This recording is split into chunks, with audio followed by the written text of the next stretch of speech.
நெறைய பேரு இந்த ஆப்ல இருக்கிற இந்த ஸ்பீச்சர பத்தி பயந்துட்டு இருக்காங்க. நெறைய பேர்கிட்ட சொன்னாலும், அத இல்ல அது ஸ்கேம் தான்னு சொல்லிட்டு அடிச்சு பேசுறாங்க. சிலர் வந்துட்டு உருட்டுலாம் வேற உருட்டுறாங்க. இவங்களுக்கு அவ்வளோ காசு போச்சு, இவங்களுக்கு இவ்வளோ காசு போச்சு, தொட்ட உடனே போச்சு. அப்படிலாம் போவே போகாதுன்னு சொன்னாலும், அவங்களுக்கு போச்சு. அப்ப அவங்க பொய்யா சொல்றாங்க. ஆமா ப்ரோ. பொய் தான் சொல்றாங்க. இத தொட்டு நான் உள்ள போயிட்டேன். உள்ள போனதுக்கப்புறம் இந்த ஃபியூச்சர்ல என்னென்ன இருக்குன்னு சொல்லிட்டு காட்டுறாங்க. அதுக்கப்புறம் யாரோட நம்பர நீங்க சூஸ் பண்ண போறீங்கன்னு கேட்குறாங்க. நான் நம்பரும் சூஸ் பண்றேன். சூஸ் பண்ணதுக்கப்புறம் இந்த மாதிரி ஜிமெயில் ஐடி காட்டும். அவங்க ஏற்கனவே ஜிபே வச்சிருந்தாங்கன்னா, ஜிபே வச்சலன்னா ஜிபே வச்சலன்னா அவங்க ஜிபே கிரியேட் பண்ணிக்கணும். அப்பதான் இத வந்து யூஸ் பண்ண முடியாது. இப்போ நான் மந்த்லி லிமிட் செட் பண்ணிக்கிறேன். இதில வந்துட்டு டிஃபால்ட்டா நெறைய இது இருக்கு. இதில நம்ம வந்துட்டு ரூ. 500 கூட வைக்கலாம். இல்ல ரூ. 100 கூட வைக்கலாம்.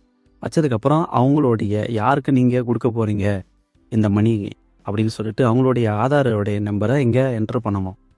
முக்கியமான விஷயம் என்னன்னா, அவங்க வந்துட்டு ஜிபேல அக்கவுண்டே வச்சலனாலும் இத யூஸ் பண்ண முடியும். ஜஸ்ட் அவங்களுடைய ஆதார் கார்ட லிங்க் பண்ணி இப்ப நான் ஆதார் நம்பர்லாம் என்டர் பண்ணி முடிச்சுட்டேன். முடிச்சதுக்கப்புறம் என்ன கேட்குன்னா, அதுக்கப்புறம் வந்துட்டு நான் என்னுடைய பர்மிஷன் கேட்கும்.